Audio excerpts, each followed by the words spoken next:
Nemours, 23h30, le 13 mai 2003. Patrice Beau, neurologue, quitte son cabinet médical.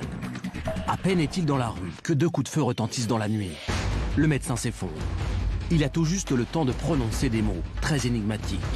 Veste marron, et il dira aussi « je l'ai déjà vu ». Mais ses blessures sont gravissimes. Au bout de plusieurs arrêts circulatoires, on a décidé d'arrêter les manœuvres de réanimation. L'incompréhension est totale. Pourquoi assassiner un père de 5 enfants? Un jour, leur papa les a laissés en classe et il n'est jamais revenu. Pas moins de 6 témoins ont vu le tireur. Ces témoignages sont contradictoires. Qui a appuyé sur la détente? Une femme est conduite? Un mari jaloux? La police presse les confrères de la victime de questions. Donnez-nous le nom de la maîtresse de Monsieur Beau. Ça a été quasiment aussi carré que ça et aussi agressif que ça. Le conflit financier qui s'éternisait avec un entrepreneur s'est-il réglé dans le sang? L'entrepreneur s'est montré plusieurs fois extrêmement virulent, voire menaçant. À qui a profité ce meurtre? À l'hôpital, sa succession a fait polémique.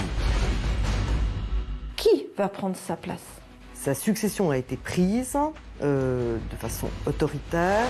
Ou bien faut-il chercher du côté des patients, qui peuvent parfois se montrer agressifs avec leur thérapeute? Même, bien sûr, j'ai été menacé par certains patients. Donc c'est vrai qu'on est exposé.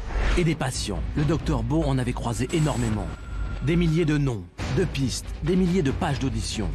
Il est dans le dossier, l'assassin. Il y est. Il se cache quelque part entre les lignes. Retour sur une enquête, au cœur d'une vie dévouée à la médecine, qui 8 ans après, peut encore aboutir.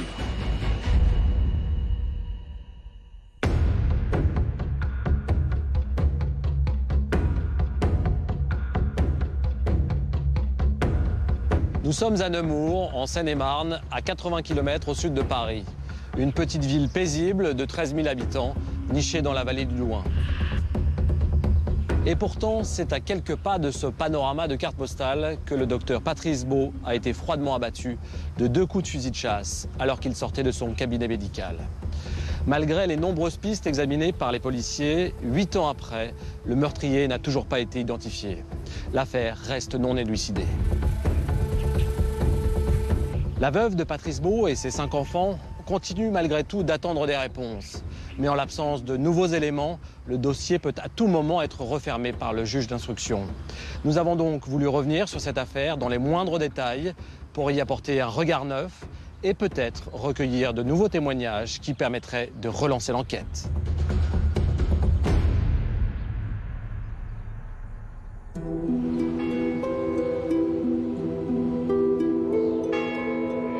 Mardi 13 mai 2003. C'est une journée comme une autre qui démarre dans la vie très active du docteur Patrice Beau. À 8h30, il est déjà à son cabinet situé au premier étage d'une petite maison de la rue Edelin. Le mardi, il ne reçoit ses patients que l'après-midi. Mais il aime passer à son cabinet tôt le matin pour y classer des dossiers, lire son courrier, appeler des confrères qu'il n'aura pas le temps de joindre dans la journée. Sa femme, Nathalie, qui vient de déposer leurs enfants à l'école, doit se rendre au collège de Nemours, où elle enseigne le français.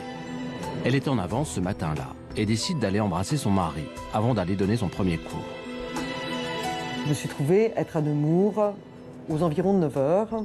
Et je me rappelle très bien m'être dit, s'il y a une place en bas, je me gare et je monte lui dire au revoir pour la journée, ce que j'ai fait. Nathalie Beau ne reste que quelques minutes. Patrice est occupé. Il est au téléphone avec un confrère suédois, sans doute pour préparer un colloque ou coordonner des travaux de recherche. Et puis, je lui ai montré l'heure, je lui ai dit, écoute, je pars. Et là-dessus, je me rappelle, il a posé son téléphone sur le lit d'examen et il m'a dit, la Suède peut bien attendre, le temps de m'embrasser. Et puis, je suis partie pour ma journée. Unique neurologue de la ville de Nemours, Patrice Beau est débordé de travail. À 10h, il est déjà en retard sur son programme. Il file à l'hôpital de Nemours, où il dirige l'UTD, l'unité de traitement de la douleur. Il y reçoit des patients toute la matinée.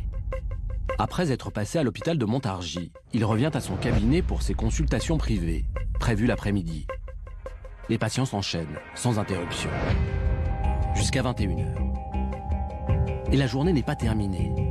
Dans le calme et le silence de cette chaude soirée de mai, Patrice Beau continue de travailler. Il met à jour les dossiers de ses patients, rédige des comptes rendus et répond aux nombreux mails reçus dans la journée. Je ne me suis pas inquiétée de son absence, tout était normal. Une journée surchargée, mais comme il n'avait que des journées surchargées. À 23h25, le médecin éteint son ordinateur. Enfin, il va pouvoir rentrer dans sa maison de Grès-sur-Loing, un petit village situé à 7 km de Nemours. Il sait que sa femme l'attend. Nous sommes le mardi 13 mai, et le 13 de chaque mois, chez les Beaux, c'est un jour important. Nous étions mariés un 13 février et voilà, tous les 13, on dînait ensemble, on était comme si on avait eu des anniversaires de mariage tous les mois. Donc j'avais préparé à dîner et puis fatiguée, je me suis endormie. Il est 23h30. Patrice Beau prend son sac à dos, dans lequel il a rangé quelques dossiers, et éteint la lumière du cabinet. Il descend les quelques marches de l'escalier et sort dans la rue. Il se retourne pour fermer la porte à clé. Et là, il est atteint par un premier coup de feu. Puis quelques secondes plus tard, un second coup de feu. Patrice Beau s'écroule sur le sol. Intrigués par ces deux détonations, des habitants de la rue Edelin se penchent à leur fenêtre et voient un corps inanimé sur le trottoir. Ils téléphonent aux pompiers qui se rendent immédiatement sur place. Il est 23h45. Le docteur Jean Dolot était à l'époque chef du service d'anesthésie de l'hôpital de Nemours et médecin des pompiers. Et ce soir-là, il participe à l'intervention. Lorsqu'il arrive sur place, Patrice Beau est encore conscient.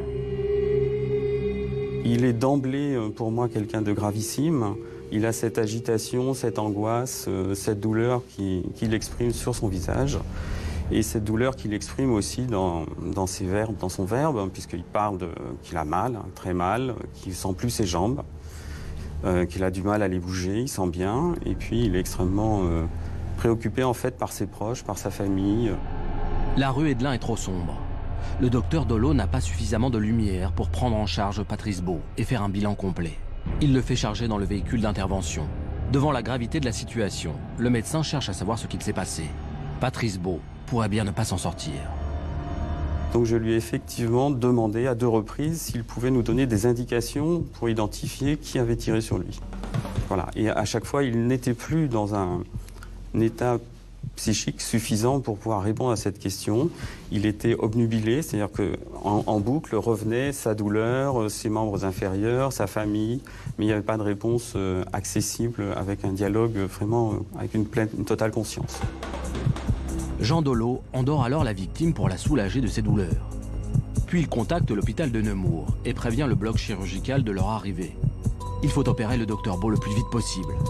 Quelques minutes plus tard, ils arrivent enfin aux urgences. Mais l'état de Patrice Beau s'aggrave soudainement. Le docteur Beau a fait un premier arrêt cardiaque à cet endroit-là. Donc on a récupéré, on l'a transité directement au bloc opératoire qui est en fait à quelques mètres. Le chirurgien était là, était prêt, le docteur Beau était déjà endormi, donc on pouvait tenter de juguler les pertes hémorragiques. Vers 2h moins le quart du matin, il y a le chien qui a bougé. Donc tout à coup, j'ai réalisé que je m'étais endormie, que Patrice n'était pas là. Nathalie Beau se lève et aperçoit 2 policiers derrière la porte vitrée de sa maison. Elle les fait entrer. Il lui annonce que Patrice a été transporté à l'hôpital de Nemours et qu'il a été victime d'une agression en sortant de son cabinet. Le terme d'agressé n'a pas évoqué du tout qu'il y ait danger de vie ou de mort. Donc j'ai appelé l'hôpital de Nemours. Là, j'ai senti qu'il y avait un grand flottement. On m'a parlé d'un transfert possible en hélicoptère. Et là, je leur ai dit, j'arrive.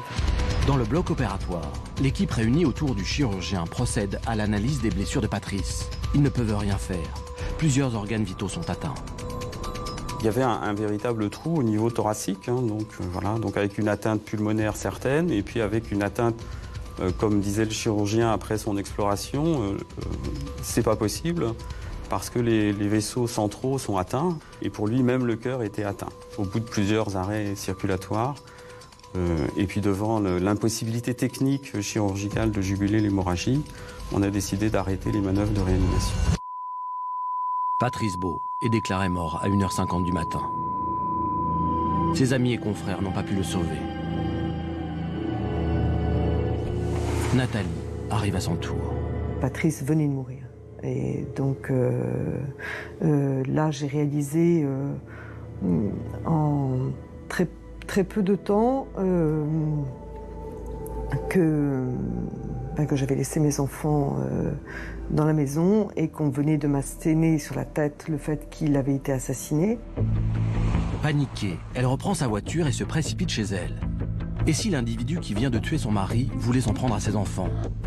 Heureusement, à la maison, tout est calme. Les enfants dorment. La mort dans l'âme, elle réveille sa fille aînée pour lui annoncer la terrible nouvelle. Sans même me poser de questions, Morgane a tout de suite compris. Et qu'on a l'une à côté de l'autre attendu le matin. Et que le matin,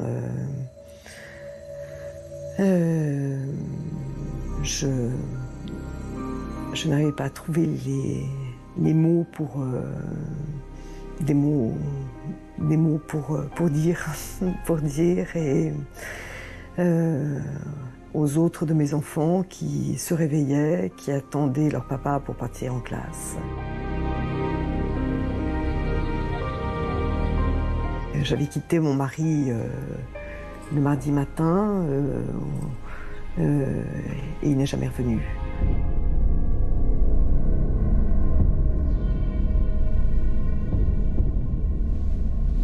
Jean-Marc, l'enquête a été confiée au SRPJ de Versailles. C'est l'un des plus grands services de police judiciaire de France et c'est surtout un service que vous connaissez bien puisque vous l'avez vous-même dirigé. Mais vous n'avez pas travaillé personnellement sur l'affaire Beau. Non, j'aurais pu à quelques mois près. J'ai quitté mes fonctions au SRPJ de Versailles au début de l'année 2003. Mais j'ai travaillé pendant longtemps avec quelques-uns des policiers qui ont fait cette enquête. Donc vous connaissez bien le contexte. Qu'est-ce qu'il y a de plus frappant pour vous dans cette affaire? Comme je le dis souvent, il n'y a pas d'affaire d'homicide banal, même pour un flic qui en a traité des dizaines et des dizaines. Mais là, c'est quand même très très surprenant. D'abord, le lieu. Nemours n'est pas une ville criminogène. La population est calme et pas franchement portée sur les règlements de compte. Les crimes de sang par ici, c'est plutôt rare. Et c'est encore plus rare dans un quartier comme celui-ci.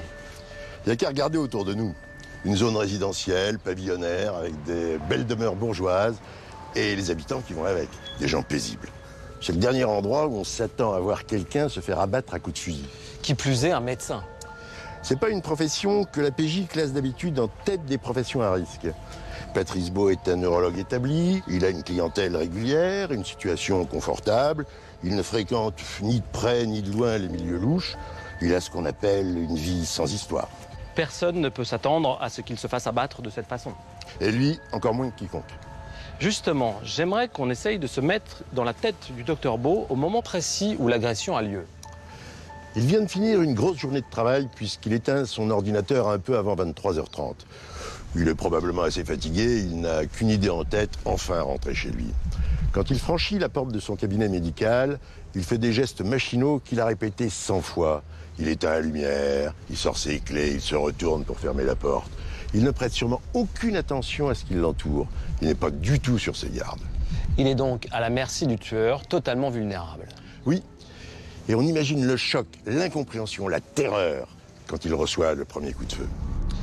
Quand il découvre le médecin gisant dans son sang devant la porte de son cabinet médical, les policiers ne savent pratiquement rien des circonstances de l'agression, ni de l'arme utilisée. Mais les constatations sur la scène de crime, l'autopsie et surtout l'analyse balistique vont apporter les premiers éléments de réponse.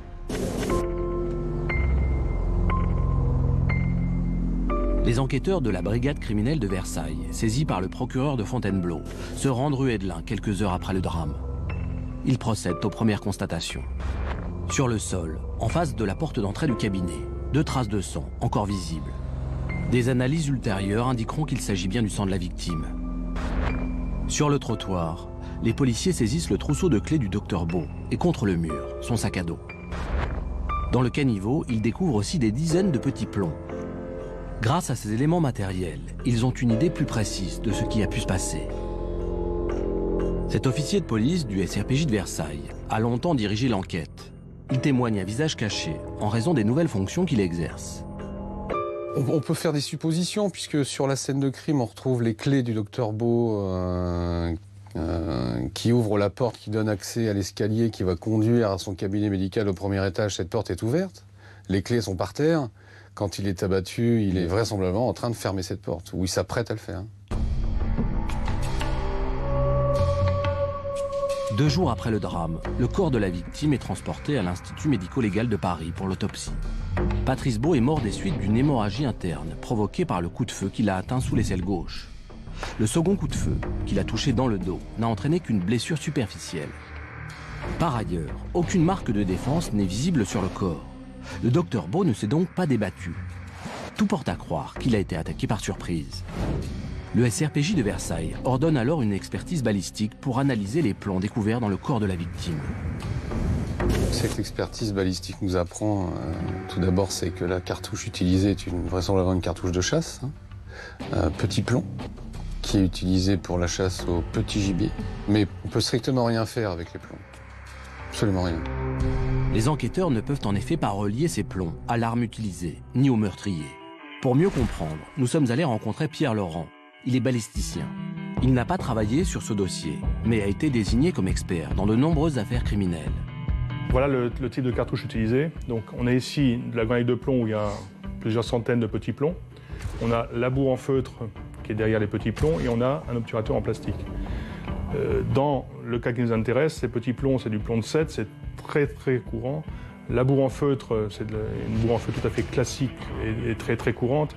Et l'obturateur en plastique est un obturateur dont on fabrique des millions d'exemplaires chaque année pour l'usage sportif ou l'usage des chasseurs.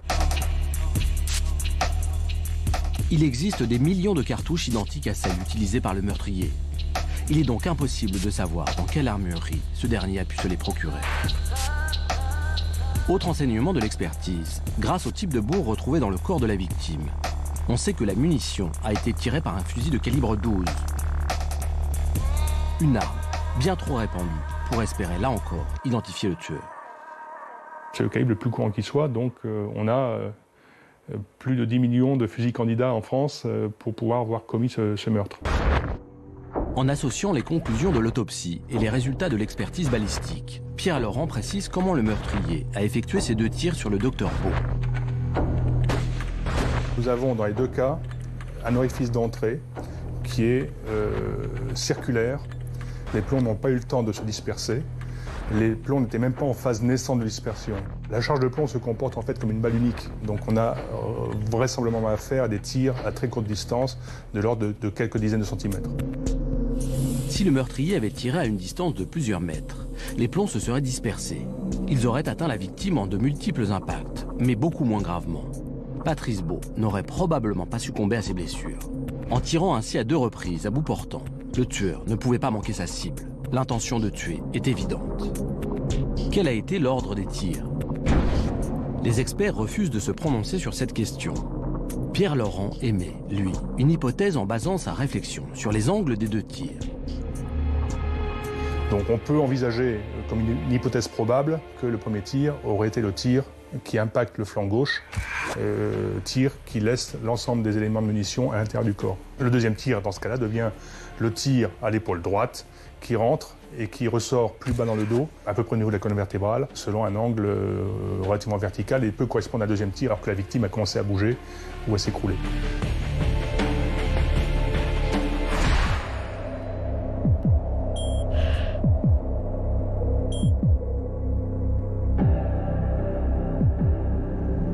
Nous sommes devant le 16 rue Hedelin, sur le lieu exact du meurtre de Patrice Beau.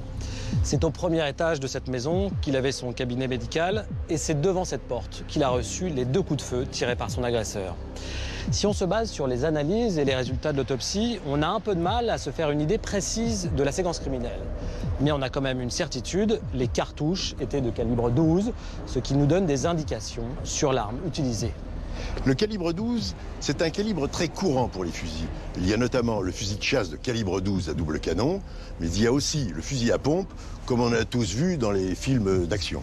Pour mieux comprendre les différences de fonctionnement entre les 2 armes, j'aimerais qu'on les voie. D'abord le fusil à pompe, et puis le fusil de chasse. La principale différence entre ces 2 armes, à part la forme, c'est le mécanisme et la manière de recharger, et donc le nombre de coups consécutifs qu'on peut tirer. Avec un fusil à pompe comme celui-ci, On peut tirer en général jusqu'à 8 coups, sans avoir à réapprovisionner le chargeur.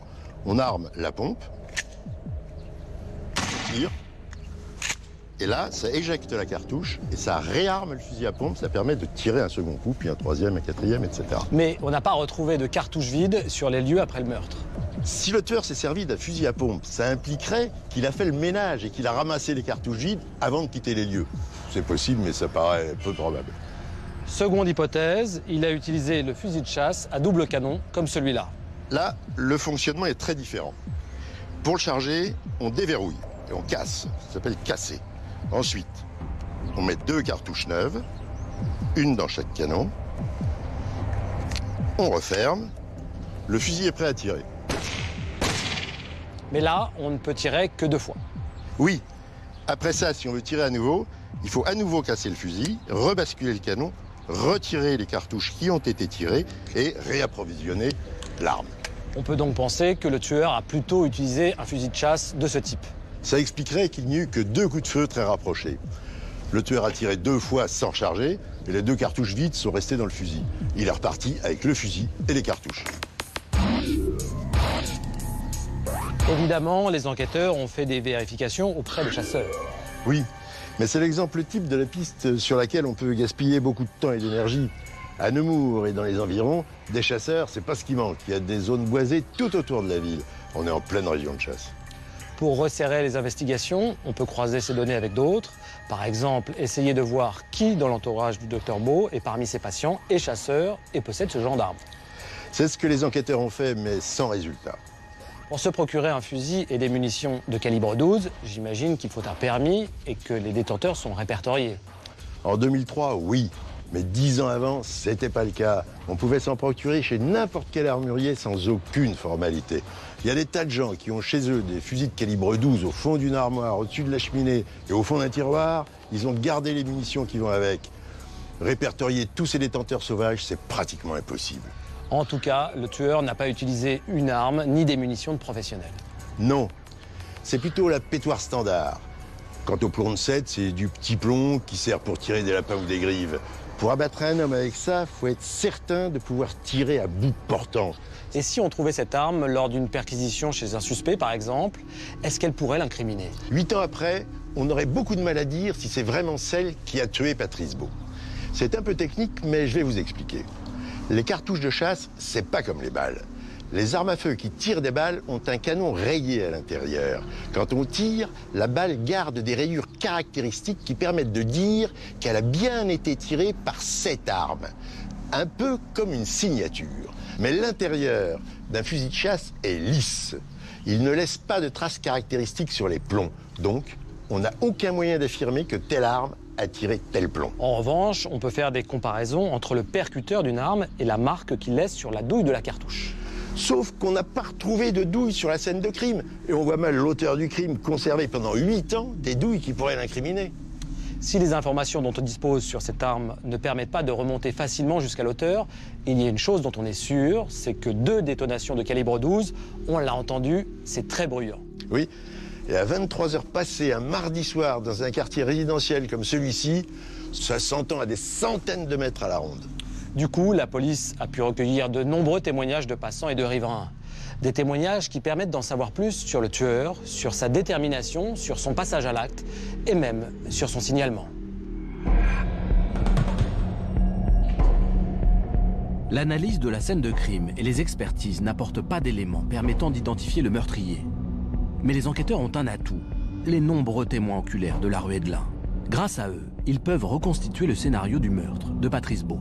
Tout commence à 19h55, devant le 16 de la rue Hedelin. Dans ce cabinet intervient une femme de ménage qui, quand elle est arrivée sur les lieux de son travail, a eu peur de la présence d'un homme qu'elle a su assez bien décrire et qui téléphonait avec un portable en bas du cabinet. Comme elle a eu peur de la présence de cet homme et qu'elle-même était accompagnée de son mari, ils ont fait le tour du pâté de maison. Il semblerait que l'homme ait entre-temps disparu. Cette femme de ménage est le premier témoin de la soirée. L'homme qu'elle a vu a-t-il un rapport avec le meurtre? Est-il le tueur? Un complice qui fait le guet? ou bien un simple badaud passant par là. À 23h20, un homme sort de chez un ami qui habite rue Edelin. Il se dirige vers sa voiture garée en face du cabinet médical. Ce monsieur, il sort effectivement d'un match de foot chez un copain et il voit un homme en faction sur le trottoir d'en face, rue Edelin, face au 16 en fait, et sur le trottoir opposé. Il regarde fixement la seule lumière qui est allumée au premier étage qui correspond à celle du docteur Beau. Cet homme le regarde d'ailleurs, il n'a pas peur, il se dissimule pas, il dissimule son fusil puisque le témoin ne verra pas de fusil. L'homme dépasse ce mystérieux individu, rentre dans sa voiture et quitte le quartier. Il est le deuxième témoin. Quelques minutes plus tard, au premier étage du 20 de la rue Edelin, une femme s'apprête à se coucher. Elle a accepté de nous raconter ce qu'elle a entendu et vu ce soir-là, mais a souhaité rester anonyme pour préserver sa sécurité. Il y avait le père de mes enfants qui partait à son travail. Donc il s'en va. Et tout de suite après, j'entends 2 coups de feu. Pensant qu'il lui était arrivé quelque chose, je vais à mon Velux. Je vois un homme qui traverse avec un fusil à la main. Cet homme était petit, trapu, et il avait les cheveux de couleur brune. Cette femme est le 3e témoin du drame. Tout porte à croire que l'homme qu'elle a vu marchant tranquillement avec un fusil à la main est le meurtrier. Et qu'il s'agit du même homme qui était en faction devant le cabinet du neurologue quelques minutes avant les coups de feu. Au 12 bis de la rue Edelin, une autre femme voit aussi l'homme au fusil passer devant chez elle. À la différence de la personne précédente, elle le décrit avec des cheveux blancs. Elle est le 4e témoin. Et ce n'est pas fini. L'homme au fusil poursuit son chemin. Il va remonter tranquillement cette rue Edelin et bifurquer à la première rue. Juste avant de prendre à gauche et de s'engager dans la rue Giraud, il passe devant la fenêtre du rez-de-chaussée du 13 de la rue Edelin. Son occupante, que nous appellerons Janine, a elle aussi entendu les coups de feu. Elle a regardé par la fenêtre et a vu le tueur. Janine est le 5e témoin. Quelques temps après, quelques secondes ou à peine une minute, un fourgon vraisemblablement blanc démarre assez rapidement en direction de l'avenue de Paris. L'homme au fusil est peut-être monté dans ce fourgon blanc pour s'éloigner de la scène de crime. Janine identifiera plus tard le véhicule comme étant de marque Iveco. Quelques minutes après le départ du fourgon, Manuel, le fils de Janine, sort de la maison familiale et se précipite au chevet du docteur Beau, qui parvient à articuler quelques mots, des mots bien mystérieux. Et le jeune homme va nous dire que le docteur Beau, il a compris que le docteur Beau disait « veste marron » et il dira aussi « je l'ai déjà vu ». Ce jeune homme qui recueille les ultimes confidences du docteur Beau est le 6e et dernier témoin. Grâce au récit de ces 6 témoins, on en sait un peu plus sur le meurtrier. Mais Maître Collard, l'avocat de la famille Beau, souligne l'incohérence de ces descriptions. Malheureusement, ces témoignages sont contradictoires. À partir des indications qui ont été fournies, on a la taille approximative, la corpulence, l'âge approximatif, on n'a rien d'autre. Un homme qui a les cheveux bruns, même si un témoin de chez elle voit plus un homme avec des cheveux grisonnants, alors après il faut faire le tri, c'est quand même pas évident. On a un homme de 45-55 ans, corpulence assez forte, 1m70, style un peu, Dixit les témoins, style un peu campagnard de la Seine-et-Marne, un homme assez rude, c'est en tout cas l'effet qu'il donne. Quant à son visage, il est assez carré, des traits assez prononcés, un regard un peu sombre. En mars 2004, soit près d'1 an après les faits, les enquêteurs établissent un portrait robot du tueur. Pour le réaliser, ils se sont appuyés sur un seul des témoins, le 2e. C'est-à-dire l'homme qui sortait d'un match de football et qui a vu le meurtrier à 23h20, soit 10 minutes avant le drame. Pour Nathalie Beau, ce choix des policiers est contestable.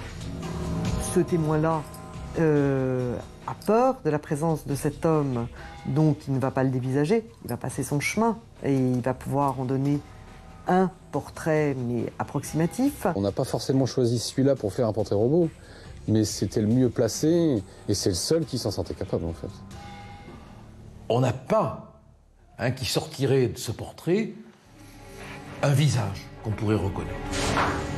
Ce portrait robot est le seul élément dont dispose la Crime de Versailles pour résoudre cette affaire. Il est donc largement diffusé dans la presse régionale. L'enquête sur la mort de Patrice Beau s'annonce difficile. Rien, on n'a rien. On a un portrait robot et c'est tout, avec tout ce que ça implique comme marge d'erreur.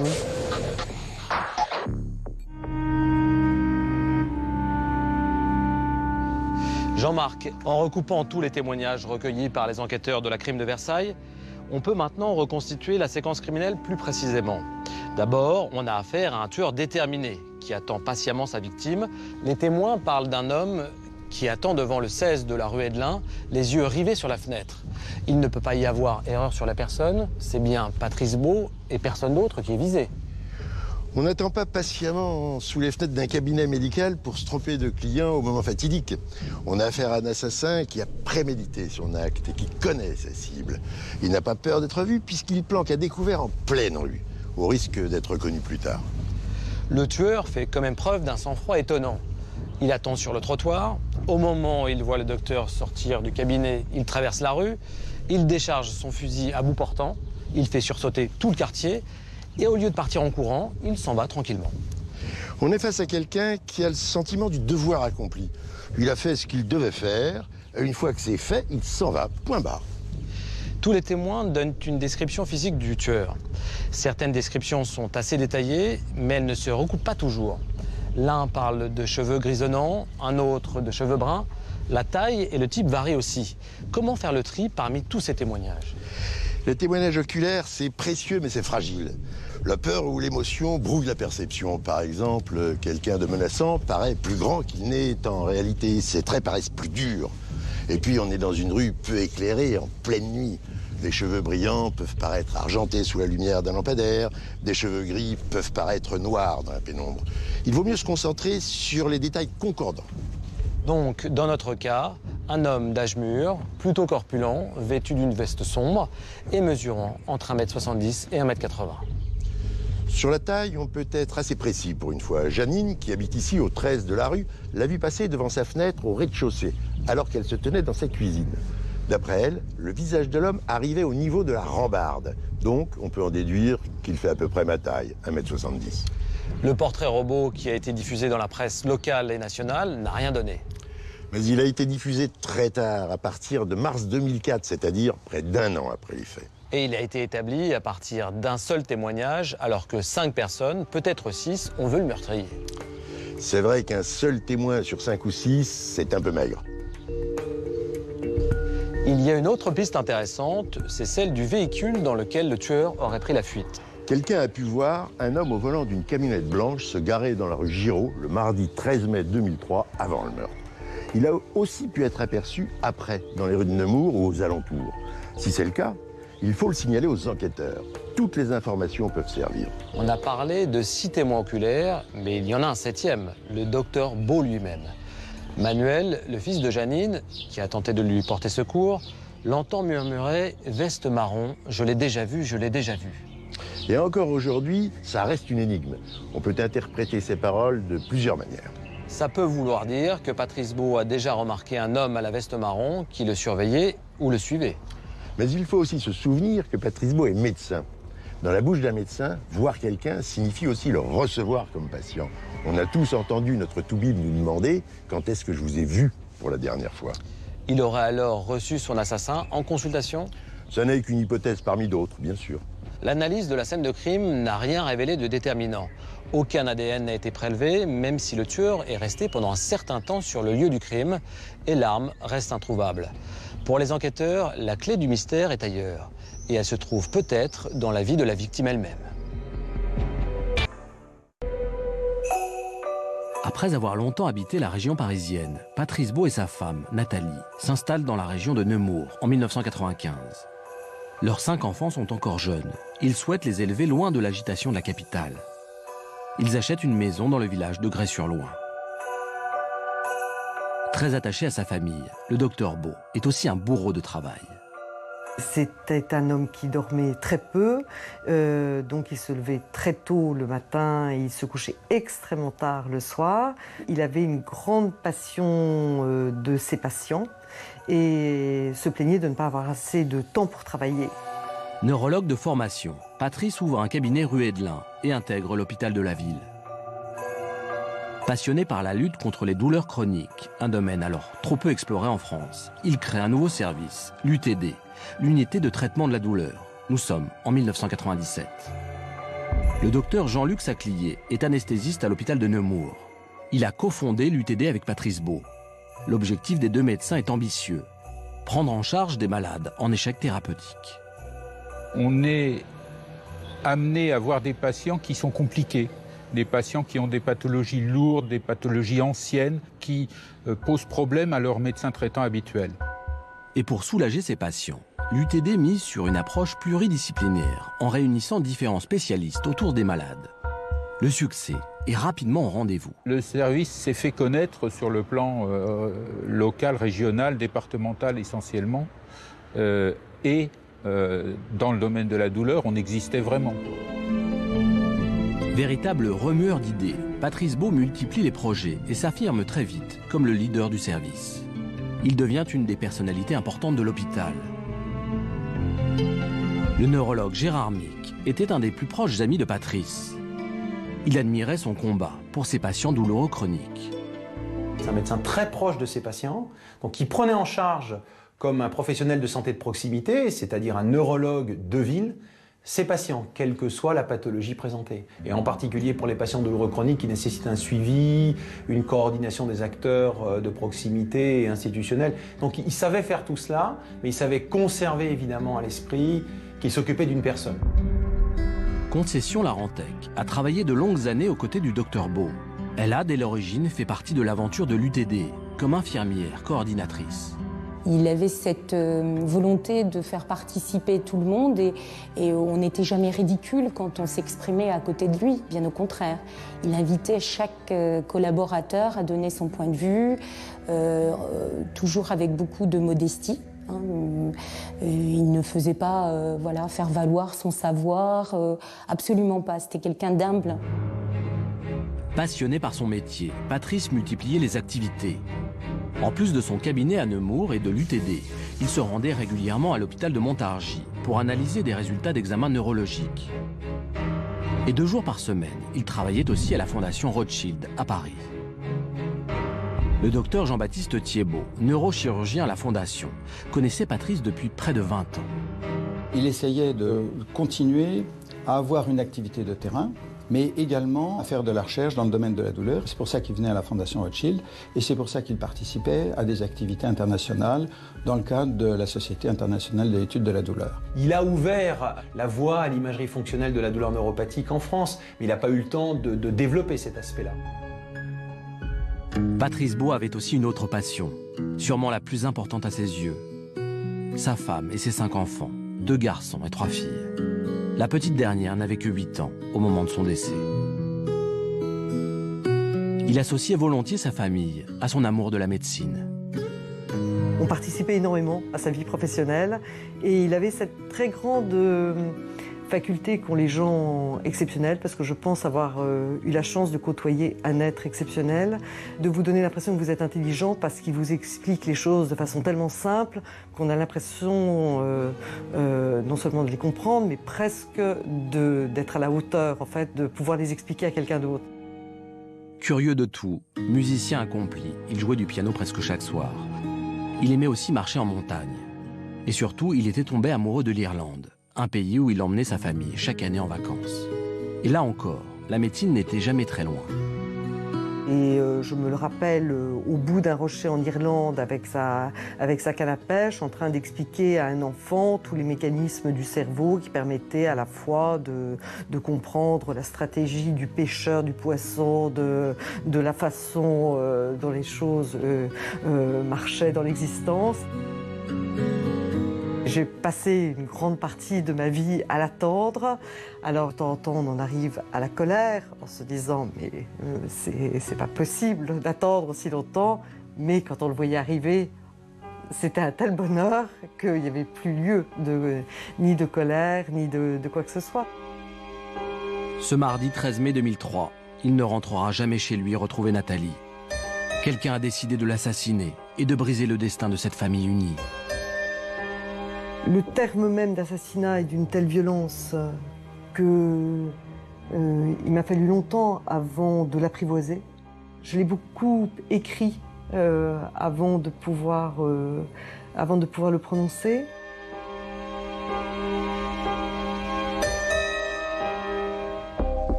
Neurologue accaparé par son travail, marié depuis 21 ans et père d'une famille nombreuse de 5 enfants, la vie de Patrice Beau est apparemment sans faille.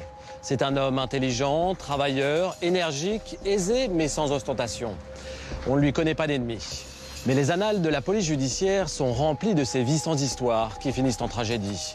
Et les enquêteurs savent à quel point les apparences peuvent être trompeuses. Qu'a pu faire Patrice Beau pour qu'on le haïsse au point de l'abattre froidement de 2 coups de fusil ? Pour répondre à cette question, les policiers du SRPJ vont devoir gratter la façade lisse du notable de Nemours et explorer les recoins les plus secrets de sa vie, à commencer par sa vie privée. Car dans les crimes de sang, la piste du mobile passionnel ou celle de la rivalité amoureuse doivent toujours être envisagées.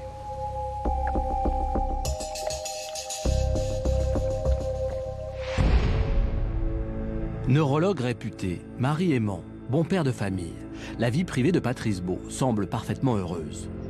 Et si cela n'était pas le cas? Si l'existence du docteur Beau était plus agitée que les apparences ne le laissent supposer? Quelques jours après le drame, les enquêteurs débarquent à l'hôpital de Nemours.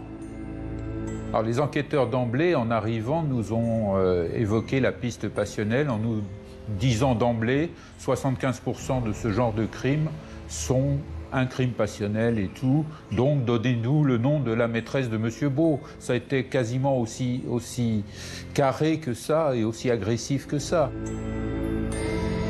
Pour les amis du couple Beau et les confrères de l'hôpital, l'idée que Patrice ait pu avoir une maîtresse ou même de simples aventures paraît totalement impossible. Les aventures de ci, de là, pour Patrice Beau, non.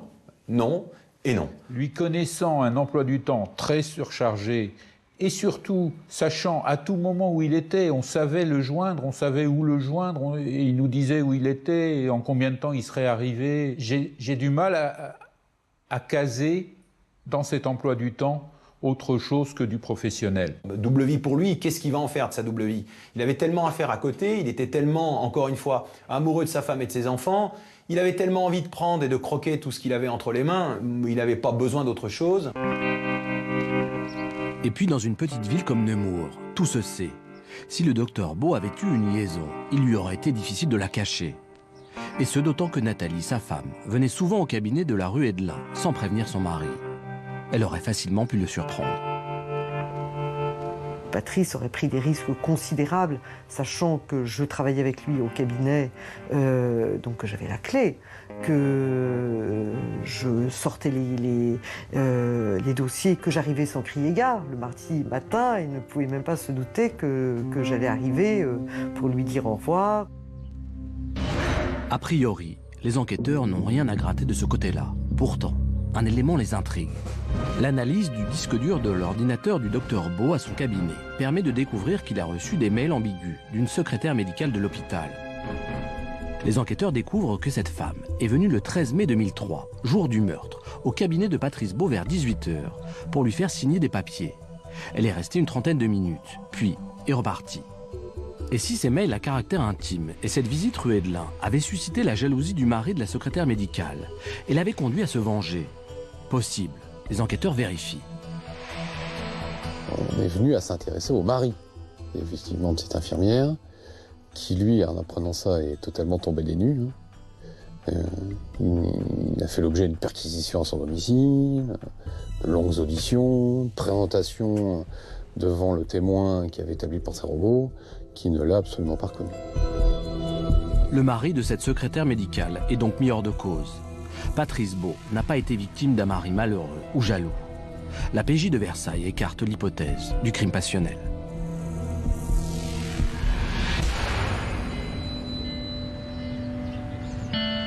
Jean-Marc, est-ce que la piste du crime passionnel doit toujours être prise en compte dans une affaire comme celle-là? On est obligé de passer par ce genre d'hypothèse. Maîtresse et conduite, vengeance d'un mari trompé, en particulier quand la victime a une vie bien rangée et qu'on n'a pas d'explication évidente à sa mort violente. Est-ce qu'on peut vraiment tout savoir sur la vie privée de la victime? On ne peut jamais être sûr de savoir absolument tout sur qui que ce soit. Il y a toujours une part de mystère, même infime. Mais avec les perquisitions, l'épluchage des comptes en banque, les témoignages et les réquisitions téléphoniques, en 48 heures, on en sait plus sur la victime que ceux qui la côtoient depuis 40 ans. Quand ils fouillent la vie privée d'une victime, les enquêteurs sont amenés à poser des questions délicates à sa famille, à ses proches. On touche à la réputation et à la mémoire de quelqu'un dont ils portent le deuil à un moment où ils sont encore sous le choc. Ça demande quand même un minimum de psychologie. Aucun flic ne pose ce genre de questions de gaieté de cœur. Mais même avec la meilleure volonté du monde, on fait des dégâts collatéraux. Et dans l'affaire Beau, il y en a eu forcément. De toute façon, d'après l'enquête, le meurtre ne semble pas avoir de mobile passionnel. Mais il y a d'autres manières de se faire des ennemis, y compris des ennemis mortels. Et il y avait un vrai contentieux dans la vie de Patrice Beau. Depuis 4 ans, il avait entrepris de gros travaux dans sa maison de Grès-sur-Loing et ses relations avec l'entrepreneur étaient loin d'être au beau fixe. À l'automne 1999, Nathalie et Patrice Beau décident de faire agrandir leur maison de Grès-sur-Loing. Pour les travaux, ils choisissent un entrepreneur de la région, un homme que nous appellerons Monsieur Pazzi. Mais la fameuse tempête de cette fin 99 survient et les ennuis commencent. Le trou des fondations avait été fait la veille de la tempête. Ce qui fait que d'emblée, évidemment, les travaux ont été retardés d'autant et se sont éternisés. Les Beau et leurs 5 enfants n'ont pas d'autre endroit où habiter pendant les travaux. Patrice menace d'arrêter les paiements si le chantier n'avance pas rapidement. L'entrepreneur s'est montré plusieurs fois extrêmement virulent, voire menaçant d'ailleurs, trouvant que nos exigences étaient bien trop grandes. À côté de ça, il nous envoyait un ouvrier une fois de temps en temps, jamais le même. Bref, ça n'en finissait pas de finir. Patrice Beau n'en peut plus, cela a duré trop longtemps. Il suspend ses versements tant que les travaux ne sont pas terminés. Nous sommes début 2003, c'est-à-dire 5 mois avant le drame. Là, l'entrepreneur a pris ça extrêmement mal, nous retirant d'ailleurs le portail de protection du jardin, alors que j'avais des enfants encore en bas âge à cette époque. La situation s'enlise. Une société de recouvrement est désignée. Ça avait fait l'objet d'une conciliation, une société de recouvrement de créances avait été saisie, le différend avait été tranché, cet entrepreneur avait été payé. Malgré cet accord, l'entrepreneur se montre toujours aussi virulent. L'entrepreneur a continué, malgré ce solde de tout compte, à être virulent et à envoyer des lettres de menace à Patrice. Donc, étant donné ce qui est arrivé à Patrice, évidemment, ça le rendait suspect. Alerté par Nathalie Beau début 2004, les policiers s'intéressent de près à ce différend financier et à ce monsieur Pazzi. Mais surprise, le 3 novembre 2006, dans une forêt proche de Nemours, l'entrepreneur se suicide en se tirant une balle de 357 Magnum dans la tête. L'homme possédait donc au moins une arme à feu. Pourquoi s'est-il donné la mort? Était-il rongé par le remords d'avoir tué Patrice? Il semble bien que non. L'entrepreneur a laissé une lettre à sa famille pour expliquer son geste. Il n'y fait aucune référence au docteur Beau. Malgré cela, le SRPJ de Versailles entend aller au bout de cette piste. Pourquoi ne pas exploiter cette piste-là plutôt qu'une autre? Tous les exploiter dans une affaire criminelle. Donc celle-là a effectivement été exploitée jusqu'aux conditions de son suicide, jusqu'aux lettres que cet entrepreneur a pu laisser à tous les membres de sa famille, jusqu'à leur contenu et jusqu'à des prises de contact avec la gendarmerie qui avait d'ailleurs traité ce suicide. Mais le chef de groupe de l'époque m'avait assuré que rien ne rejoignait l'enquête. Donc voilà, la piste s'est fermée d'elle-même.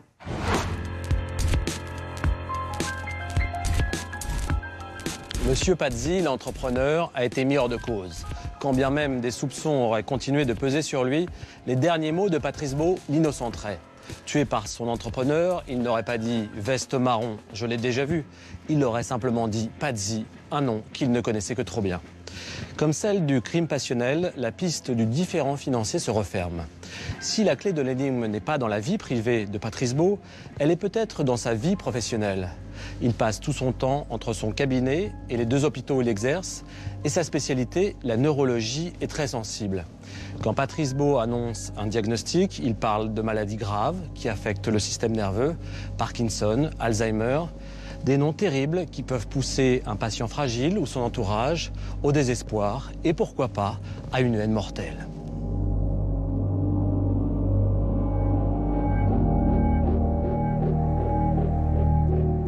Le docteur Patrice Beau n'est pas un médecin comme un autre. Neurologue, spécialiste de la douleur, il soigne des patients atteints de pathologies lourdes, des patients parfois fragiles psychologiquement et potentiellement dangereux. Les spécialistes de la douleur qui exerçaient en ville ou même qui exercent à l'hôpital sont quand même en face de nombreux patients qui ont des troubles de personnalité, qui ont des pathologies psychiatriques avérées, certaines traitées, d'autres non, parfois en face de problématiques familiales très complexes, parfois de problématiques culturelles complexes. Donc c'est vrai qu'on est exposé. Moi, même, bien sûr, j'ai été menacé par certains patients. Et je connais malheureusement des collègues qui ont été agressés. Et même, j'ai un autre collègue qui a été assassiné par un patient.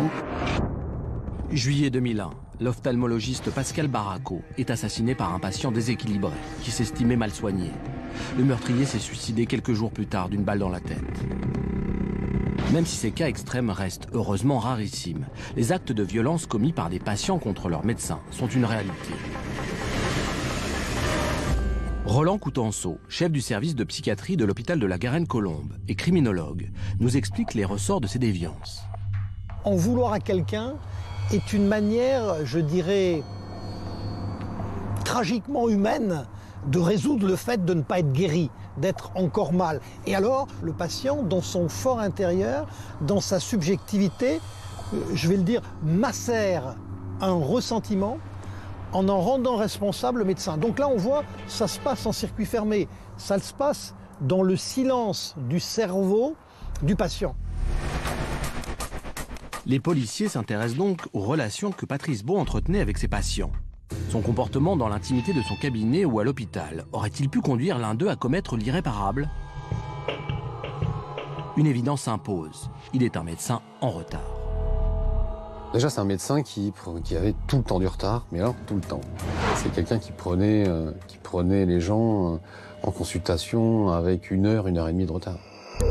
Malgré ces retards permanents, Patrice Beau n'a jamais parlé à ses proches de tensions particulières avec un patient, et encore moins de menaces verbales ou physiques. Il ne m'a jamais fait part de patients problématiques sur le plan relationnel, ni de patients qui pouvaient éventuellement lui faire peur. Rien n'a pu être interprété, ni de ses dires, ni de ses gestes, comme s'il avait été menacé. Évidemment, on peut avoir peur d'un patient sans forcément le dire aux autres, mais ça veut dire que cette peur n'était pas à partager. Probablement qu'à ce moment-là, il la gérait. Le 13 mai 2003, jour du meurtre, y a-t-il eu un différend avec un patient dont il n'a pas eu le temps de parler à ses proches? Les enquêteurs remontent le fil de ce mardi. Tôt le matin, il passe à son cabinet, puis vers 10h, arrive à l'hôpital de Nemours. Un premier incident survient. Le matin à l'hôpital, alors qu'il a encore, comme d'habitude, 1 heure de retard, il y a un homme père s'énerve, il était accompagné d'ailleurs de son épouse, cet homme-là, et il fait un esclandre et il disparaît. Donc cet homme-là, on l'a identifié, celui du matin, il n'a strictement rien à voir avec la mort du docteur Beau. Un patient mécontent, rien de plus. Vers 19h, au cabinet de la rue Edelin, un second incident survient. Un homme est dans la salle d'attente, il entre, il s'énerve, il fait les 100 pas, il repart. Et cet homme-là, qui manifestement peu correspond au signalement de l'homme qui est vu à 23h20 en train de scruter la fenêtre du cabinet médical, peut avoir un rapport avec l'assassin. Cet homme énervé n'a jamais été retrouvé. Il n'avait pas rendez-vous. Son nom n'apparaît nulle part. Et on ne connaît pas le motif de sa présence dans la salle d'attente, du fait qu'il s'énerve tout seul et qu'il reparte. À ce jour, on ne sait toujours pas qui est cet individu, ni pourquoi il est venu au cabinet. La journée du 13 mai n'offre pas de réponse pertinente. Il faut chercher plus loin. Le cas d'une secrétaire médicale de l'hôpital, atteinte d'une tumeur incurable, intéresse les enquêteurs. Cette femme avait donné sa confiance à Patrice et malheureusement la maladie a gagné sur les traitements. Et il semblerait que la famille, dans sa douleur, ait exprimé des propos à l'encontre du personnel médical. Cette patiente meurt en octobre 2002. Son mari aurait alors tenu Patrice Beau responsable de son décès. Une semaine après le meurtre, il est donc convoqué par la police. L'homme reconnaît des propos violents à l'égard du neurologue, mais dit ne pas savoir où se trouvait son cabinet. Il ne possède pas d'armes et présente un alibi solide pour la soirée du 13 mai. Il est dès lors mis hors de cause. Les investigations sur la piste du patient tueur se poursuivent. Il faut identifier les malades déséquilibrés ou fragiles qui auraient pu en vouloir aux médecins. Patrice Beau est un bourreau de travail. La tâche est titanesque. Le docteur Beau a vu à peu près entre 2500 et 3000 personnes. C'est gigantesque. Il n'était pas d'une rigueur administrative hors du commun. Il ne notait pas tout sur ses patients. Il prenait des notes qui ne sont pas forcément interprétables par le commun des mortels. C'est pour ça qu'ils sont placés sous scellé, confiés à un expert, qui décortique ses patients et qui en établit éventuellement un profil pour signaler aux enquêteurs qu'un individu de genre est susceptible de passer à l'acte pour telle et telle raison. De nombreux patients ont été auditionnés, sans résultat. À ce jour, le travail n'est pas achevé. L'expert désignait encore de nombreux dossiers médicaux à analyser. À ces milliers de dossiers s'ajoutent les cartons d'archives personnelles retrouvés par Nathalie Beau. La clé de l'énigme s'y cache peut-être. Les cartons dont on parle, ils sont au nombre de 44 et ils concernent énormément de gens. C'est également un des pans de l'enquête patient qui reste aussi à creuser parce que l'expert a commencé, mais il est loin d'avoir terminé.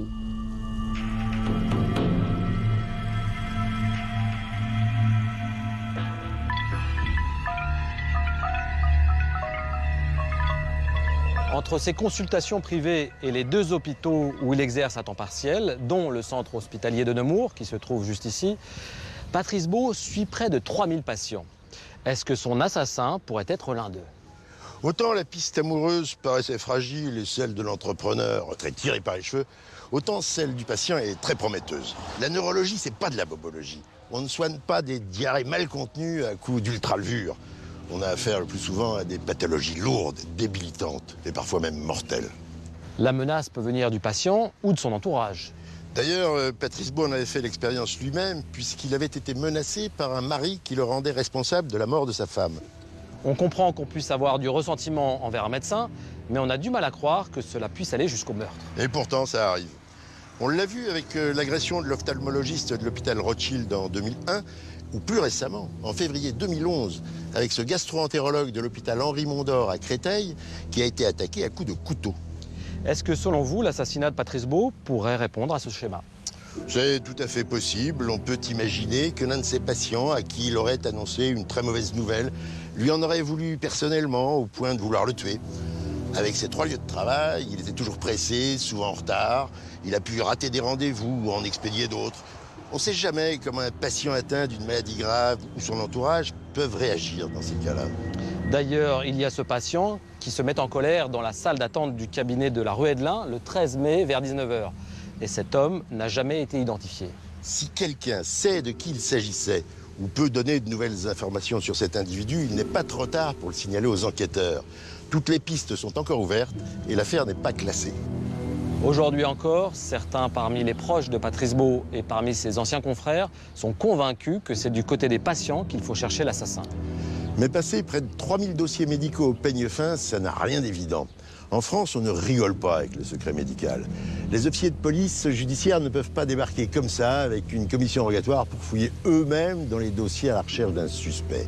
Il faut que le juge d'instruction nomme un expert reconnu par l'ordre des médecins qui va consulter lui-même chaque dossier et répondre aux enquêteurs au cas par cas. En quoi est-ce que ça peut nuire à l'efficacité de l'enquête? Ce médecin, aussi compétent qu'il soit, va juger de la pertinence de certaines informations avec son œil de médecin et pas un œil d'enquêteur. Il ne s'intéresse pas aux mêmes détails et surtout, ça ralentit énormément les investigations. À l'heure où nous parlons, la liste des patients est d'ailleurs loin d'avoir été complètement exploitée. Et pourtant, c'est peut-être là que se cache la clé de l'énigme. Mais c'est une aiguille dans une botte de foin. Pour recouper les données extraites des dossiers du Dr Beau avec toutes les autres informations recueillies tout au long de l'enquête, l'instruction a quand même autorisé l'utilisation d'un logiciel d'analyse criminelle.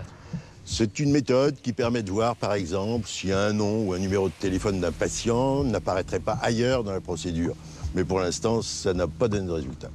En attendant que les ordinateurs dénichent une piste, la vie professionnelle du neurologue en ouvre peut-être une autre, tout aussi intéressante. La question mérite qu'on s'y attarde. Si ce n'est pas un patient qui a assassiné le docteur Patrice Beau, est-ce que ça pourrait être un confrère ? Patrice Beau intègre l'hôpital de Nemours en 1995. 2 ans plus tard, il crée avec le docteur Saclier l'unité de traitement de la douleur. Il s'impose rapidement comme le principal moteur du service. Un service qui devient une référence dans ce domaine. Chacun était à sa place dans ce service. Il n'y avait pas du tout de rivalité au sein du service et tout.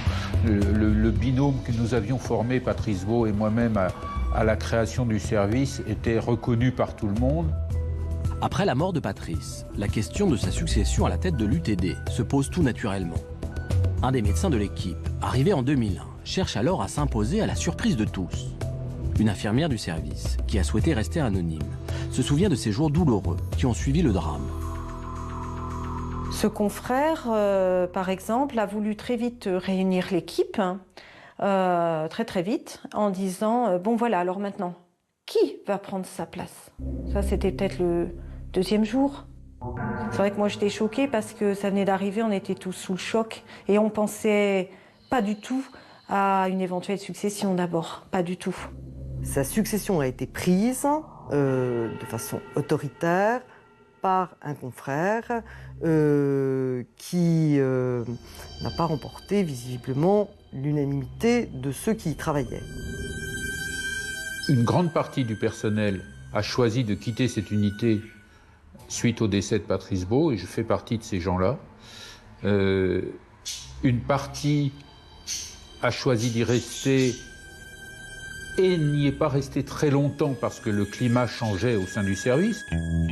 Les enquêteurs du SRPJ de Versailles, très vite informés de ces changements au sein de l'UTD, décident de s'intéresser à l'ancien confrère du docteur Beau, dont la mort semble lui avoir en effet bien profité. Ils cherchent alors à en savoir plus sur les relations professionnelles que les 2 hommes entretenaient avant le drame. Le successeur de Patrice Beau a refusé de répondre à nos questions. Maître Delga, qui le représente dans un litige civil sans rapport avec l'affaire, a accepté de s'exprimer en son nom. Je crois qu'il y avait des relations professionnelles très étroites, que ce collaborateur aidait énormément le docteur Beau dans toutes ses tâches, je dis bien dans la plupart de ses tâches, et allait parfois même au-delà. Et c'est vrai que ce confrère, au départ, oui, était en grande admiration. Mais les relations se dégradent entre les 2 hommes. Le docteur Beau émet de plus en plus de critiques à l'égard de ce confrère peu expérimenté dans le traitement de la douleur. Ce confrère se sentait humilié du fait des remarques et des critiques. Et il se sentait un peu rabaissé. Et donc, des fois, se mettait en colère. N'osait pas le dire en face à M. Beau, mais prenait beaucoup sur lui. Et peu de temps avant le drame, Patrice avait, semble-t-il, décidé de se séparer de lui. Ils étaient plusieurs dans l'équipe à avoir discuté avec M. Beau de vouloir se séparer de ce confrère. M. Beau me l'a jamais dit franchement à moi, mais je l'ai entendu. Mon client n'était absolument pas au courant et conteste le fait que le docteur Beau ait pu vouloir se séparer de lui. Simplement, il me donne une explication qui est la suivante. Il a eu, comme c'est souvent le cas dans les services, une algarade une semaine avant le décès du docteur Beau. Peut-être certains ont-ils entendu cette algarade et en ont-ils tiré des conclusions un peu hâtives. Selon Maître Delga, cette algarade, cette dispute, n'aurait pas eu de conséquences. En épluchant la journée du 13 mai, les enquêteurs découvrent que ce confrère est passé vers 21h au cabinet de la rue Edelin. Étonnante coïncidence. pourquoi s'y est-il rendu aussi tardivement? Voulait-il par exemple s'assurer de sa présence sur place ce soir-là? Mon client avait l'habitude de travailler étroitement avec le docteur Beau, de lui apporter des dossiers quand celui-ci lui demandait. Et il me semble bien que le lendemain du 13, ils avaient un colloque ou un congrès à effectuer dans une ville voisine. Tout ceci explique, ou me paraît expliquer, les déplacements de mon client.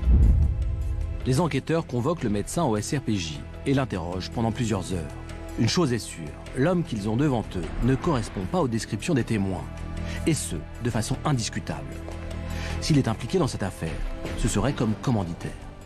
Dans l'hypothèse où c'est lui, s'il est commanditaire par exemple, il faut qu'il trouve quelqu'un. On n'a trouvé personne en travaillant sur cette piste-là susceptible d'aller tuer le docteur Beau à sa place. Il a très mal vécu le fait de pouvoir éventuellement être considéré, comme c'est souvent le cas, comme un suspect potentiel à l'édition de la police. Pour les policiers de la crime de Versailles, ce médecin n'a rien à voir dans la mort de Patrice Beau. Il s'est sans doute montré maladroit dans la manière dont il a pris sa succession à l'UTD, mais cela n'irait pas plus loin.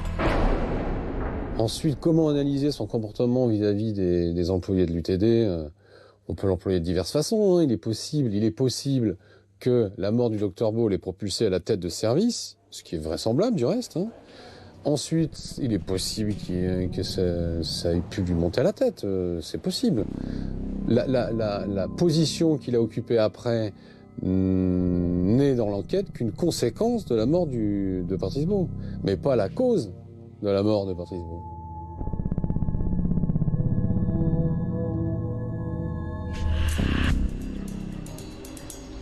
La piste de la rivalité avec un confrère semblait assez prometteuse, en tout cas au départ. Au départ, oui. On voit bien que dans le milieu médical, il y a de très gros enjeux de carrière, des enjeux de pouvoir, donc des enjeux financiers. On ne se fait pas de cadeaux. Et la chute de l'un peut faire le succès d'un autre. Mais s'il suffisait de répondre à la question à qui profite le crime pour résoudre les affaires criminelles, on n'aurait plus qu'à dissoudre la PJ. On ne peut pas établir une culpabilité sur un faisceau de présomptions. La seule présomption qui soit reconnue en droit français, c'est la présomption d'innocence. Le boulot des enquêteurs, c'est de fournir des preuves solides à une cour d'assises. Le collaborateur du docteur Beau, dont nous avons parlé, a été mis hors de cause. La piste de la rivalité professionnelle est donc refermée. Cette personne-là a été mise hors de cause, oui. Mais ça ne veut pas dire qu'il faut refermer définitivement toute piste professionnelle dans cette affaire. 3 ans et demi après le crime, il y a eu un rebondissement. Le 15 décembre 2006, le SRPJ de Versailles a reçu un courrier anonyme très intrigant. Le texte, écrit à la main, disait « Affaire du docteur Beau, commanditaire connu du service UTD de CH Nemours, insupportable ». Qu'est-ce que ça veut dire? UTD, c'est une abréviation qu'emploient couramment les médecins et le personnel hospitalier pour unité de traitement de la douleur. Ce qui semble indiquer que notre corbeau pourrait porter une blouse blanche. L'auteur de la lettre anonyme voudrait nuire à un rival ou à un supérieur en l'accusant d'avoir commandité le meurtre? Ça ne serait pas la première fois qu'on profite d'une affaire non élucidée pour régler des comptes personnels. Ou alors, il s'agit d'un malade qui fréquente régulièrement l'unité en question et qui emploie lui aussi l'abréviation UTD. La lettre et l'enveloppe ont fait l'objet d'une recherche ADN. Le corbeau n'a pas été identifié. Comme les autres, la piste professionnelle semble s'effilocher. Mais plus de 6 ans après les faits, alors que l'enquête s'enlise et que le juge d'instruction paraît sur le point de jeter l'éponge, coup de théâtre. Le matin du 2 octobre 2009, un homme se présente au 36 quai des Orfèvres, le siège de la brigade criminelle parisienne, et déclare « J'ai tué un médecin à Nemours ».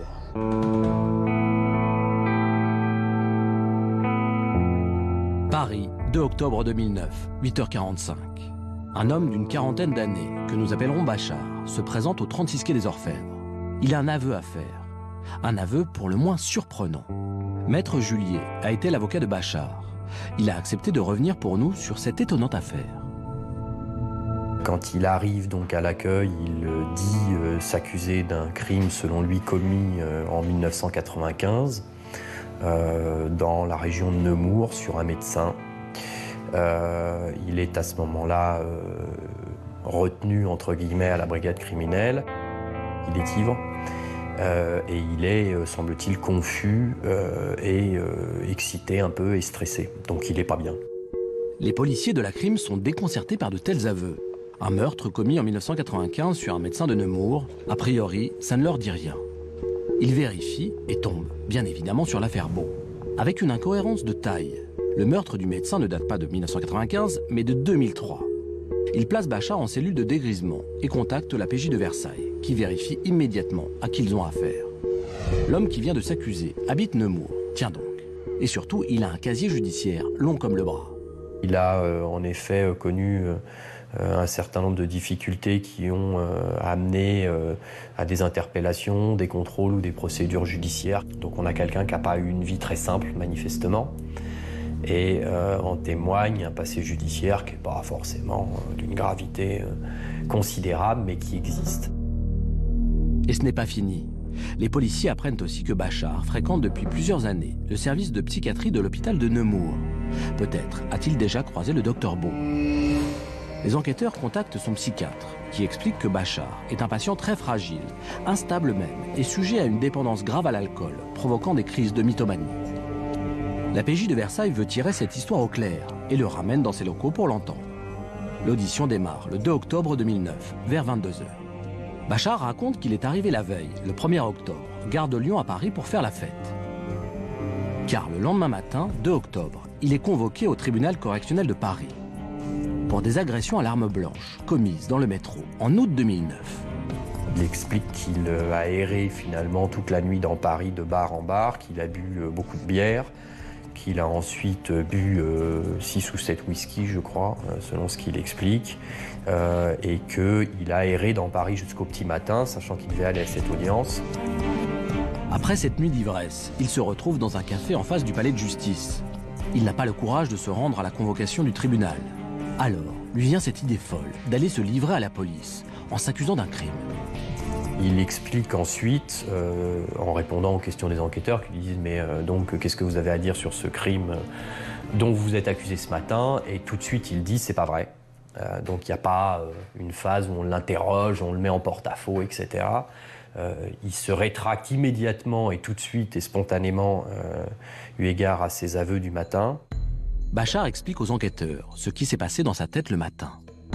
Il y avait sur sa convocation pour le matin la mention de ce que l'altercation et les violences commises dans le métro plusieurs mois avant avaient été commises en état d'ébriété, qu'il avait compris l'affaire comme ça et que comme il était ivre ce matin-là, qu'il n'avait pas eu le courage de se présenter ivre à la barre du tribunal, sachant que déjà ce qu'on lui reprochait, c'était une infraction liée à l'ivresse. Et qu'il avait donc paniqué. Puis il raconte comment il a entendu parler de l'affaire Beau. Et là encore, la coïncidence est pour le moins étonnante. Il avait entendu parler de ce crime, selon ce qu'il dit déjà par la rumeur à Nemours à l'époque, et il avait été convoqué, à même titre que d'autres personnes, si j'ai bien compris, de Nemours, parce que son téléphone portable avait borné dans la zone, en tout cas, ou proche de la zone où le crime avait été commis. Comme des dizaines d'autres habitants de Nemours, son portable avait déclenché la borne, couvrant la rue Edelin le soir du crime. Il avait donc été interrogé pour savoir ce qu'il faisait ce soir-là. Ses explications l'avaient alors mis hors de cause. Pour les policiers de Versailles, c'est évident, Bachar n'est pas impliqué dans le meurtre de Patrice Beau. Il est juste un petit délinquant qui a eu un vrai coup de folie en allant se livrer à la crime de Paris. Et d'ailleurs, comme nous l'explique le docteur Coutenceau, son comportement, peu commun il est vrai, s'analyse très bien d'un point de vue psychique. Le crime qu'on s'attribue à tort a une fonction. Alors, premier élément, c'est on se rend intéressant. Les criminels intéressent. Donc, au fond, on attire la lumière sur soi. Dans un cas secondaire, dans une logique un peu secondaire, il peut y avoir un aspect utilitaire. C'est qu'au fond, même si c'est au prix de quelque chose de très coûteux pour celui qui écoute l'histoire, le sujet se dégage d'un monde qui l'ennuie. Il échappe à quelque chose. Il fuit un autre monde. Il fuit une autre situation. Il peut y avoir un aspect tactique. Fort d'un état un peu délirant lié à l'alcool sans doute, il y a eu cette réaction qui est finalement une réaction de défense qui aurait consisté à aller se mettre presque au chaud dans les locaux de la brigade criminelle pour avoir à éviter d'affronter ces juges. C'est un cas, c'est vrai, un peu particulier.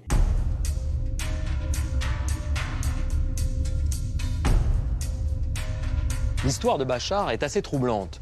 On hésite entre l'incompréhension et l'étonnement. En effet, c'est pas banal. Si je résume, pour éviter une comparution au tribunal pour une agression dans le métro, il prend une cuite mémorable et il va direct au 36 s'accuser d'un meurtre avec préméditation. On a du mal à saisir la logique. Au-delà des aveux, il y a quand même 3 éléments qui peuvent étayer la culpabilité de Bachar. Il utilise son téléphone dans la zone du meurtre à 20 h, il connaît certains détails sur le meurtre et il fréquente le centre hospitalier de Nemours où exerce le docteur Beau. Bon, on va reprendre ces éléments un par un. À cette heure-là, il y a des centaines de personnes qui passent des coups de fil au centre de Nemours. Ce n'est pas très probant. Deuxièmement, qu'ils connaissent des détails sur l'affaire, ce n'est pas non plus incriminant. Le meurtre a défrayé la chronique, tout le monde en a entendu parler dans la région et tout le monde sait qu'il n'est pas élucidé. Enfin, Bachar est suivi pour des problèmes psychiatriques, donc il relève du centre hospitalier de Nemours, mais pas du service du docteur Beau qui est neurologue. Et c'est précisément parce que Bachar a des problèmes psychiatriques qu'il raconte des sornettes à la brigade criminelle. Il a aussi un casier judiciaire. Est-ce qu'il aurait pu être employé par quelqu'un pour tuer Patrice Beau? C'est un petit délinquant sans envergure, un pauvre gars du genre agité. Il n'a sûrement pas le calme dont a fait preuve le meurtrier. Et surtout, il ne correspond pas à la description qu'en ont donné les témoins. Bachar a été mis hors de cause par les enquêteurs. Est-ce qu'on peut imaginer qu'un jour, le véritable meurtrier de Patrice Beau se présente dans un commissariat et avoue le meurtre pour soulager sa conscience? Les aveux spontanés, c'est très rare. Parfois, pendant une garde à vue, un innocent peut s'accuser d'un meurtre sous la pression. Mais de toute façon, aujourd'hui, les aveux ne suffisent plus. Ce qui permet de mettre un suspect en examen, ce sont d'abord les preuves matérielles et les témoignages. Une fois écartée la piste Bachar, l'enquête est au point mort. Malgré 6 témoins oculaires et des centaines d'auditions, aucune preuve matérielle n'a été trouvée, aucun suspect mis en examen. En 2010, le juge d'instruction en charge du dossier, le 5e en 7 ans, envisage de prononcer un non-lieu. Avec l'énergie du désespoir, la veuve de Patrice Beau, Nathalie, décide alors de rééplucher l'ensemble du dossier, toute seule, page après page, et elle va faire un recoupement qui pourrait tout relancer. Été 2010. Nathalie Beau s'enferme chez elle pour relire l'intégralité du dossier d'instruction du meurtre de son mari. C'est un travail considérable. 9 tomes, soit plus de 7000 pages. En étudiant ces innombrables pièces, un événement bien particulier lui revient en mémoire. Un souvenir qui pourra bien relancer l'enquête. C'était fin avril 2003, soit 2 semaines avant le meurtre. Elle s'est rendue avec Patrice dans une brocante de son village de Grès-sur-Loing. Alors que nous avions traversé cette brocante, tout à coup, j'avais senti la stupéfaction de Patrice. Stupéfaction telle que je lui avais demandé pourquoi il avait l'air tellement intrigué. Et il m'avait répondu que l'on venait de croiser un homme qui est un patient de l'unité de traitement de la douleur, qui se prétend invalide à 80%, qui prétend être sourd et qu'il a vu en train de parler avec des brocanteurs alors qu'il était droit debout sur ses jambes et qu'il semblait parfaitement entendre. Patrice est très perturbé par ce qu'il vient de voir. Je l'ai senti vraiment interpellé, à tel point que je lui avais demandé « Mais est-ce que tu es sûr que cet homme-là, t'as vu ?» Et il m'avait répondu « Oui, j'en suis sûr. » Nathalie livre ses informations aux enquêteurs peu de temps après l'assassinat, mais sans pouvoir fournir de détails. Je ne connaissais pas le nom de ce patient, je n'avais pas de raison de m'en préoccuper plus que cela. Je suis terriblement myope, donc je n'aurais même pas pu le reconnaître. Ça m'a paru être trop pauvre en détails. Je l'avais évoqué, mais la police ne pouvait pas en faire grand-chose. En se plongeant dans le dossier, elle fait des recoupements. Ce patient invalide, elle le retrouve dans des procès-verbaux. Au début de l'enquête, des employés de l'hôpital de Nemours ont rapporté que le comportement de ce malade était incompatible avec les handicaps qu'il revendiquait. Pascal Villebeuf, journaliste au Parisien, s'est entretenu avec certains de ses témoins. Alors, quelque temps avant cet assassinat, il y a une employée de l'hôpital, enfin du centre antidouleur, qui se trouve dans une discothèque de la région et qui voit ce patient qui normalement est invalide et elle s'aperçoit qu'en fait, il ne présente pas d'invalidité flagrante comme il le prétend, quoi. Et donc, comme elle lui en parle, cet homme va la menacer. En juillet 2003, le SRPJ le convoque, mais l'audition n'apporte aucun élément. Ses déplacements sont étudiés grâce à son téléphone portable. Les enquêteurs de la police judiciaire se sont penchés sur ce suspect. On a regardé notamment sa fadette de téléphone pour voir s'il était présent dans le secteur. C'est sûr qu'on voit qu'il circule dans le secteur plusieurs fois, quelques jours avant ou quelques jours après. S'il est présent dans la zone ces jours-là, c'est parce qu'il habite à moins de 10 km. A priori, rien d'anormal. Et puis le jour du meurtre, son portable ne déclenche aucune des bornes téléphoniques de la ville. Il est donc, à l'époque, écarté de la liste des suspects. Pourtant, Nathalie estime qu'un élément du dossier n'a pas été assez pris en compte par les enquêteurs. Alors, à l'égard de ce patient, Patrice avait décidé, et je l'ai appris à la lecture du dossier, de le convoquer avec la psychologue le 15 mai à l'hôpital de Nemours. Et le 15 mai, c'est 48 heures après le meurtre. Comme par hasard. Lors de ce rendez-vous, le docteur Beau aurait sûrement évoqué avec ce patient les incohérences de son handicap. Il est impossible de savoir quelle décision médicale le neurologue aurait prise. Une chose est sûre, il réprouvait que des patients simulent des pathologies pour percevoir des indemnités. La seule chose où il était assez rigide, je dirais, c'était pour tout ce qui était les certificats. Il voulait être tout à fait réglo sur les certificats et il n'allait pas faire des certificats de complaisance. Et bien sûr, il y a certaines personnes qui pouvaient lui en vouloir de cela. Lors de cette convocation du 15 mai, le patient affabulateur risquait de perdre le bénéfice de ses indemnités, qui s'élevaient à 730 € par mois. Difficile d'imaginer qu'il ait pu tuer pour quelques centaines d'euros. Le plus petit mobile peut armer la main d'un tueur.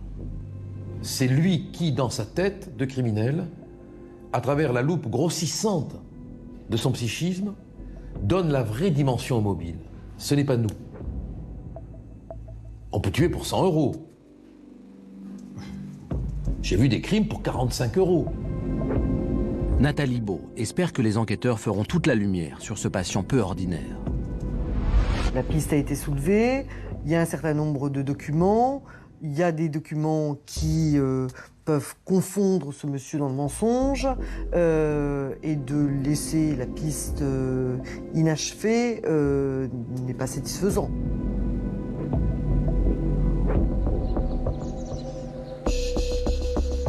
Jean-Marc, quel poids peut-on donner à la nouvelle piste évoquée par Nathalie Beau? Peut-on vraiment tuer un médecin pour une histoire de pension d'invalidité?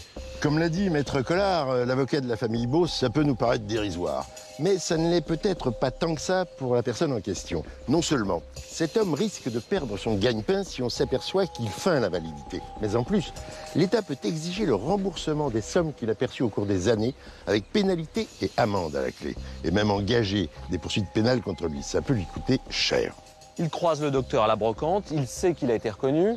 On peut imaginer qu'à ce moment-là, il comprend qu'il risque gros lors de sa prochaine visite. Ça pourrait aussi expliquer les derniers mots que Patrice Beau a prononcés avant de mourir. Je l'ai déjà vu. Il voulait peut-être dire qu'il l'avait déjà vu en consultation à l'hôpital. Mais il ne se souvenait plus de son nom puisqu'il ne le voyait pas régulièrement. Ou alors, il se souvenait de l'avoir vu à la brocante quelque temps plus tôt et d'avoir croisé son regard. C'est une autre explication. Pour peu qu'à la brocante, le suspect ait porté une veste marron, en tout cas, ça prouve une fois de plus qu'on n'a pas épuisé la piste des patients. Mais là encore, il n'y a qu'un faisceau de présomption. L'individu correspond grosso modo au signalement donné par les témoins le soir du meurtre. Il n'a pas un comportement très moral. Il sait que le docteur qui doit l'examiner l'a démasqué. Et il a toutes les raisons d'appréhender sa visite médicale. Mais il n'y a pas de preuves matérielles. Et c'est tout le problème dans cette affaire. Et c'est comme ça depuis le début. Ça a commencé dès la scène de crime. Elle n'a pas été traitée avec toutes les précautions nécessaires, puisqu'il fallait avant tout porter secours à un blessé grave. On n'a pas suffisamment sécurisé le périmètre, on n'a pas fait tous les prélèvements habituels dans ces cas-là. Du coup, pas d'ADN, pas d'empreinte digitale. Et on l'a vu, pas d'arme du crime non plus. Tout ce qu'on a, ce sont des témoignages. Dans le cas de l'individu suspecté par la veuve de Patrice Beau, la seule solution serait de le confronter aux témoins oculaires qui ont vu le meurtrier rue Edelin le soir du 13 mai 2003. L'un d'eux pourrait peut-être encore l'identifier, même 8 ans après. L'identifier ou le disculper. Mais tant qu'il y a un fil, même un tout petit bout de fil qui dépasse, il faut tirer dessus, le dérouler et voir ce qui vient. Et il faut aussi saluer le courage de Nathalie Beau qui a pris cette décision complètement folle, rééplucher la procédure dans sa totalité. 7000 pages de dossier d'instruction, c'est un travail de titan. Même si dans ce cas-là, il était sur CD-ROM, croyez-moi, il faut s'y retrouver. Entre le jargon des experts, les PV mal scannés et les codes numériques incompréhensibles, il faut un vrai talent de déchiffreur. Nathalie Beau avait aussi une motivation très profonde, malgré la douleur, malgré les déceptions qui ont émaillé l'enquête et la menace d'un non-lieu qui se rapproche de jour en jour, le temps n'a fait que renforcer son désir de justice.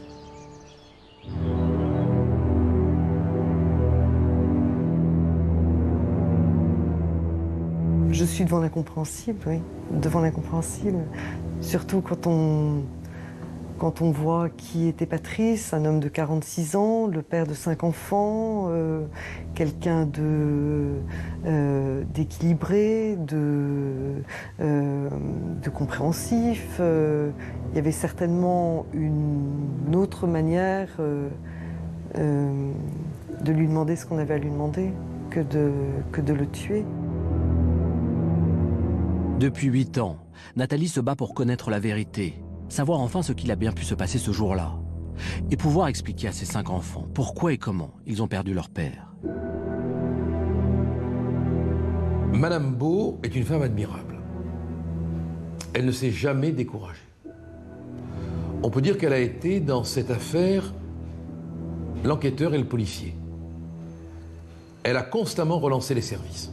S'il y a quelque chose encore à faire, je pense que ça vaut le coup, malgré le temps, malgré le recul que l'on a maintenant vis-à-vis des faits. La piste privilégiée, c'est patient, famille de patient. On est face à un médecin, donc c'est ce qui semble le plus, entre guillemets, le plus logique. Maintenant, si la solution est ailleurs, on n'est pas bien. Il est dans le dossier, l'assassin. Il y est. Il se cache quelque part entre les lignes. Il y est. Probablement que si l'enquête avait été au départ diligentée différemment, on aurait mis la main sur lui. Le boulot qui a été fait pour l'instant, il est colossal. Vous avez une procédure qui doit voisiner aujourd'hui les 1600, 1700 PV, je pense. Donc on ne peut pas dire qu'on n'a pas travaillé, c'est le moins qu'on puisse dire. Hein. Mais il faut de la réussite. Et là, la réussite, pour l'instant, on l'a pas parce qu'on a eu des choses qui sentaient bon, qui se sont dégonflées. Il y a des choses qu'on pensait éventuellement avoir trouvées qui se sont révélées complètement anodines. Il faudrait avoir un peu de réussite, là, pour une fois, dans cette affaire-là. Ça serait bien. Et peut-être qu'avec un peu de cette réussite, Nathalie pourra enfin comprendre. Comprendre pourquoi un homme a décidé de tirer sur Patrice le 13 mai 2003 et briser sa famille. Aujourd'hui, personne ne l'a bien sûr oublié.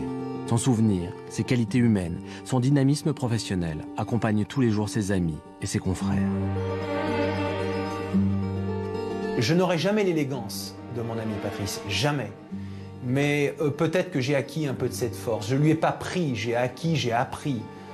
Et ça, c'est une chose que peut-être beaucoup ont appris aussi grâce à lui. Voilà l'enseignement majeur de cet homme. Le temps qui passe nous éloigne de cet ami. Maintenant, ce que je ressens de plus en plus, c'est le gâchis d'avoir interrompu cette carrière parce que cet ami était également un moteur extraordinaire sur le plan professionnel. J'ai eu beaucoup de chance de le connaître et j'ai eu beaucoup de chance de travailler avec lui.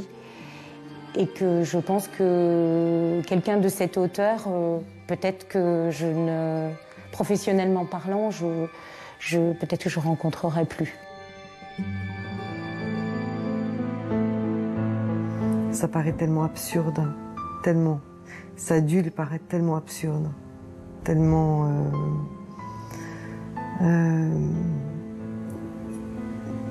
Et puis, tellement insupportable à expliquer à des enfants comment comment se construire sur cette idée que son papa a été assassiné. C'est démarrer dans la vie devant une incompréhension totale des valeurs que Patrice lui-même a voulu transmettre à ses enfants. Puis le métier de médecin est un métier charismatique, donc d'être rattrapé par la violence de cette façon-là, oui, ça me paraît absurde.